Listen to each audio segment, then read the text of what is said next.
कानून के खिलाफ बोलने के लिए खड़ा हूं और मुझे किसी एक नौजवान ने कहा कि जब आप इस मसवदे कानून पर बोलेंगे तो हमारी तरफ से इस ऐवान को पैगाम दीजिए इस शेर के जरिए कि डरा रहे हो भंवर से तुम इन दीवानों को जो अपनी नाव में तूफान लेके चलते हैं।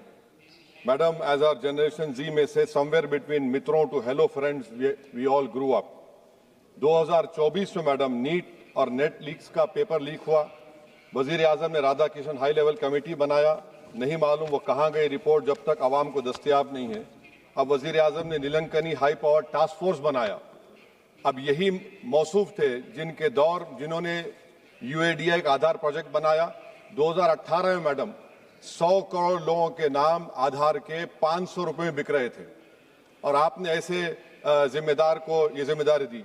अब इस बिल में एक चीज की कमी है मैडम, जो मैं सरकार से गुजारिश करूंगा कि जब कभी पेपर लीक होगा तो उसमें एक बिल में लिखा जाना चाहिए कि लाठीचार्ज होना चाहिए जहां कहीं नौजवान मिले, और इस बिल में यह भी होना चाहिए कि वजीर आजम फौरन अपना सेल्फ वीडियो बनाकर डाल दें।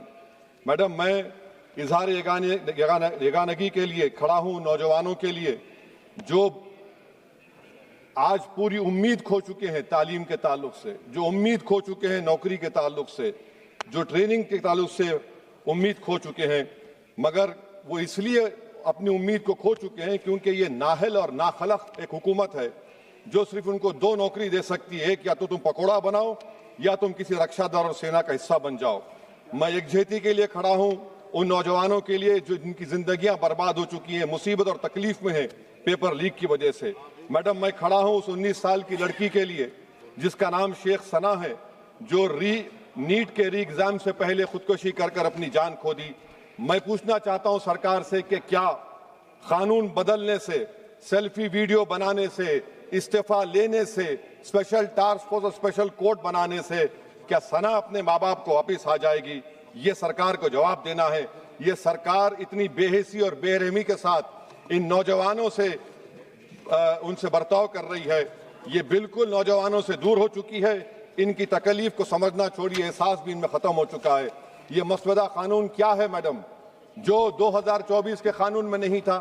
UGC NET, UGC CSIR NET, NEET 2 मरतबा पेपर लीक हो गया। आप जुर्माना बढ़ा रहे हैं, आप सजाएं बढ़ा रहे हैं। आखिर बताइए, ये बढ़ाने से कुछ होने वाला है क्या? असल गलती कहां पर है? आपने इन अकाउंटेबिलिटी को खत्म कर दिया, इन्वेस्टिगेटिंग एजेंसीज को कोई ताकत नहीं दी, और आप इन्वेस्टिगेशन को ये अख्तियार भी नहीं देते कि जो पेपर लीक करते उनको सजा दी जाए। कितने अफसोस की बात है मैडम कि IAF को इस्तेमाल, इंडियन एयरफोर्स को इस्तेमाल किया जा रहा है। वजीर आजम 130 करोड़ आवाम के हैं, वो सिर्फ एक एग्जाम की निगरानी कर रहे हैं, और ये सरकार बड़ी फख्र से कहती है कि वजीर आजम देख रहे हैं। एयरफोर्स को इस्तेमाल किया जा रहा है। क्या एयरफोर्स को एक जमहूरी मुल्क में एक सिविलियन काम के लिए इस्तेमाल किया जाएगा? इससे बड़ी शर्मिंदगी और शर्म की बात नहीं हो सकती है कि एक सरकार किसी, और ये क्या बताता है मैडम कि ना वजीरों पर भरोसा है ना वजीर आजम पर भरोसा है, तो फिर इसीलिए हम इंडियन एयरफोर्स को इस्तेमाल कर रहे हैं। मेरी मैडम, मेरी आपसे ये बोलना ये है कि स्पेशल टास्क फोर्स क्या है, हाई लेवल कमेटी क्या है? पूरा सिस्टम खराब हो चुका है, पूरे सिस्टम को बदलने की जरूरत है। मैडम, फास्ट ट्रैक कोर्ट 2019 से अब तक 1100 करोड़ रुपए फास्ट ट्रैक कोर्ट में खर्च हुए हैं, और अब तक 2,45,000 केसेस चल रहे हैं। तो ये फास्ट ट्रैक कोर्ट का ये जादू की छड़ी तो नहीं है जो आप बेच रहे हैं जनता के सामने आकर। Madam, the total number of exam leaks from 2002 to 2025 with a candidate count above 1 lakh in each is 45. The number of cases that led to conviction abysmal low। सिर्फ 2 लोगों को सजा हुई है मैडम। NTA क्या है? NTA पर RTI नहीं लगता है मैडम। NTA एक सोसाइटी है, ना कैबिनेट ऑर्डिनेंस से बनाया गया ना कानून से बना। मैं खत्म कर रहा हूं मैडम।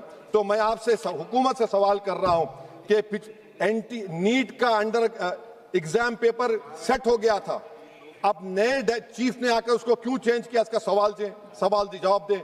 ये डॉक्टर सरदाना पराशर का क्या इन्वॉल्वमेंट है? पुणे लिंक क्या है? ये इनोवेटिव व्यू टेक्नोलॉजीज को 2018 से क्यों कॉन्ट्रैक्ट दिया जा रहा है बगैर टेंडर के?